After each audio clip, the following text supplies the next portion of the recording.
Good day, Dr. Zurina and Dr. Nick. My name is Tsin. The last time I sent a video presentation was last semester, and it was for my final year project proposal video. So it's been a long time, and in case Doctor wonder how I look like, here I am. I am grateful and thankful that Doctor is able to take up some of your time to look through my video and also assess my presentation. I've made this video after. Good day, Dr. Zurina and Dr. Nick. My name is Tsin. The last time I sent a video presentation was last semester, and it was for my final year project proposal video. So it's been a long time, and in case Doctor wonder how I look like, here I am. I am grateful and thankful that Doctor is able to take up some of your time to look through my video and also assess my presentation. I've made this video after about 7 weeks of basically. My final year academic project title is Comparative Study on Bacteriocellulose as Drug Dosage Form in Pharmaceutical Applications, and my supervisor is Dr. Suryani Kamarudin. So let us begin. So the topics that we have today include introduction, objectives, literature review, methodology, results and discussion, conclusion, recommendation, and references. Let's begin with our introduction. So just a brief introduction. In the pharmaceutical technology, it is actually recently been expanding rapidly because there are many number of drug delivery options. So there are many types of drug delivery, such as a solid form, liquid form, and even gas form. So BC is one of the materials that actually fulfills the criteria for consideration as drug delivery material. Cellulose has been mainly used in pharmaceutical industry, usually plant cellulose and bacterial cellulose. So bacterial cellulose actually possesses better qualities than plant cellulose. So that is why I'll be making a comparison between BC, bacterial cellulose, and an example of PC, which is hydroxypropyl methyl cellulose. So the objective of my study is to synthesize bacterial cellulose (PC) in the laboratory in HS medium, which is a medium broth used for the growth of bacteria, to characterize BC and HPMC for capsule dosage form, and to study the effectiveness of drug release between BC and HPMC. So in our literature review, there's an introduction on bacterial cellulose. Bacterial cellulose is mainly produced from bacteria, which is called Acetobacter selenium, and this is the bacteria which we will be using as well for the bacterial strain. And in applications, we have artificial blood vessels for microsurgery, tissue scaffolding, paper making, used as matrix for electronic paper, and also as ingredients such as nata de coco and diet food. So BC can be used for these purposes. Some of the property of bacterial cellulose include high purification, degree of polymerization, and crystallization. It does not have lignin, pectin, and hemicellulose, as these are all impurities commonly found in cellulose. It has more regular, well-distributed molecular orientation with single pattern fibers, which is different from PC, which had less arrangement and less dense. Going into methodology.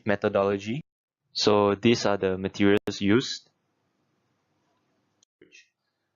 As for the preparation of the Acetobacter selenium culture, this is to prepare the inoculum. So A selenium was purchased from RD, and the bacterial strain was inoculated with 10% concentration in the HS medium. So the medium contains the materials that were stated just now. The cells were suspended and transferred to HS broth in a glass bottle and incubated at 28 degrees Celsius for 3 days. After that, the inoculum was incubated, and then it was washed and purified with 0.2 molar of sodium hydroxide. After that, the mixture was boiled for 90 degrees Celsius at 20 minutes, and after that it is kept in the chiller overnight so that it can be used for my research.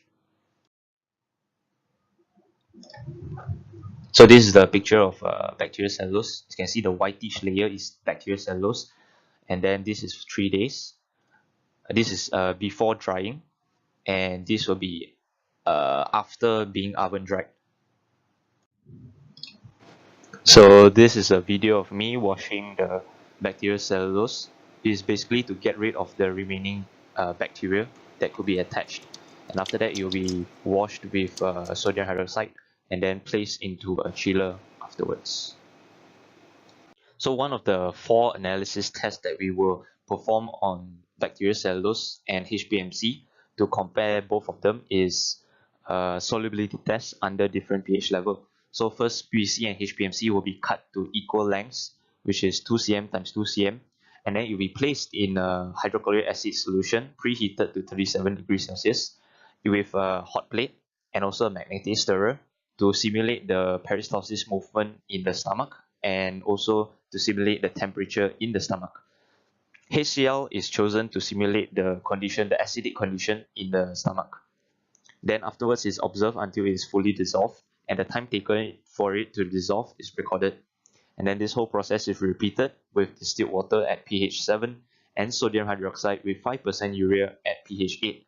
The pH 7 water is to act as a control, whereas the sodium hydroxide at pH 8 is to act as the condition in small intestine. Next, the analysis includes FTIR spectroscopy. This is to know the chemical composition of both bacterial cellulose and plant cellulose. And then we proceed with scanning electron microscopy, SEM, is to obtain images to know the morphological structures of BC and HPMC and PC.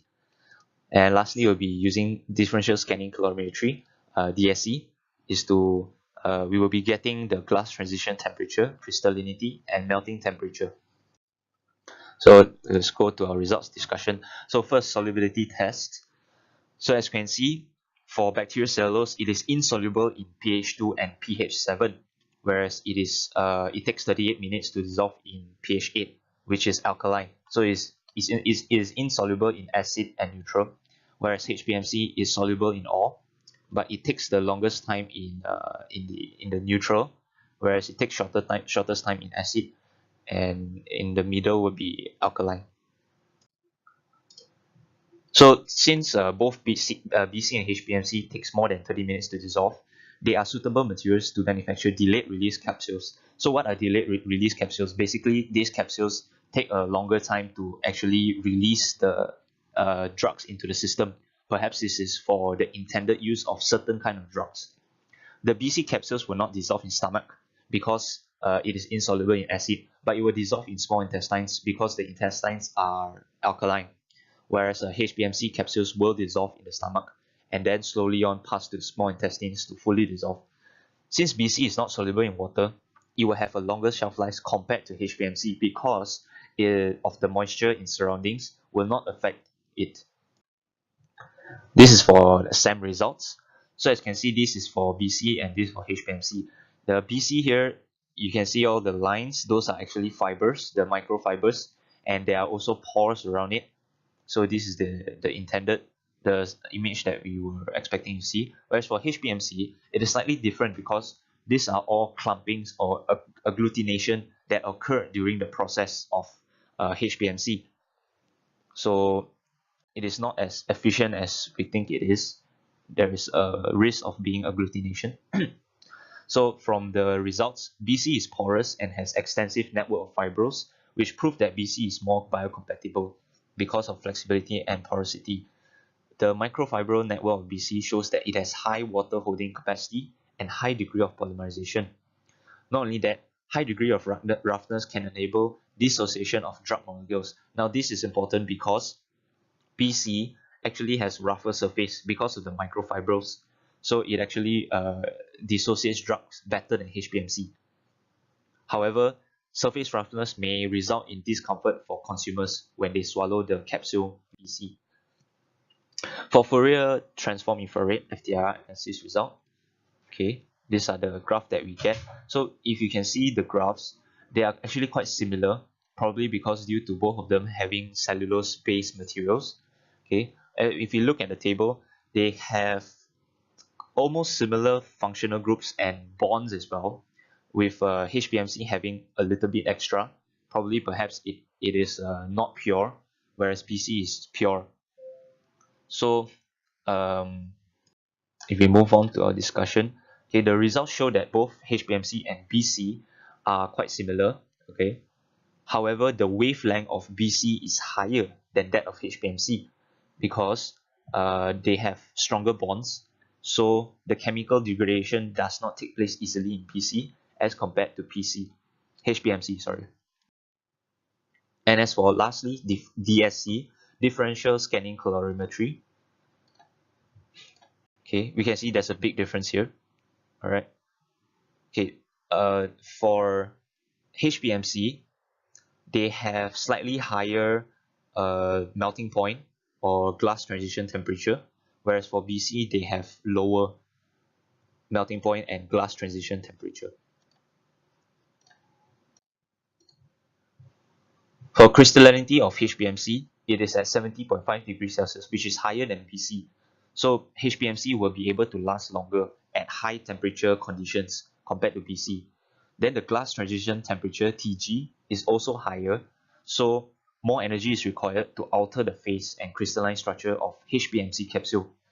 However, it may not be suitable because when it comes to dissolving capsules for drug release, our human body is usually temperature range from 37 to 38 degrees Celsius.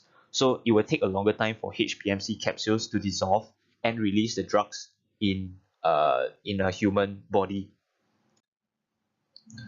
So we've come to our conclusion. So HPMC would be more heat resistant than BC. BC will be able to withstand higher tension and pressure and also flexible at the same time compared to HPMC. BC has stronger molecular bonds compared to HPMC.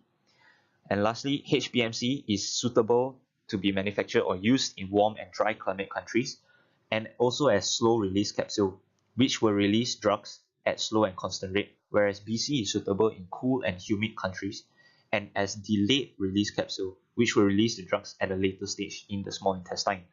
There is no material that is best suited for solid oral dosage form, as both BC and HPMC has equal advantages and disadvantages. So HPMC is suitable in warm and dry countries and as a slow release capsule. Slow release, the difference between slow release and delayed release is that slow release will release the drugs at constant rate and it will occur in the stomach, whereas delayed release will usually only occur in the small intestine. It will not dissolve in the stomach. Lastly, some recommendations. So when comparing BC and HPMC, the future research should also include analysis on mechanical property using DMA, dynamic mechanical analyzer. This will determine which material will be able to withstand high pressure, which will occur during shipment where they are damaged. Comparison study can also be done on composites of bacterial cellulose to further improve the properties of bacterial cellulose. Last but not least, concentration of pure bacterial strain that are used should be reduced to 5% instead of 10%, or harvest the BC film at below than 3 days of fermentation time. This is because a higher concentration of bacteria will produce thick cellulose, which will reduce the flexibility of BC. So these are my references, key references. And if there are any inquiries or questions, please feel free to ask me because I believe that, there is time constraint to actually present everything in this slide. That's all. Thank you very much.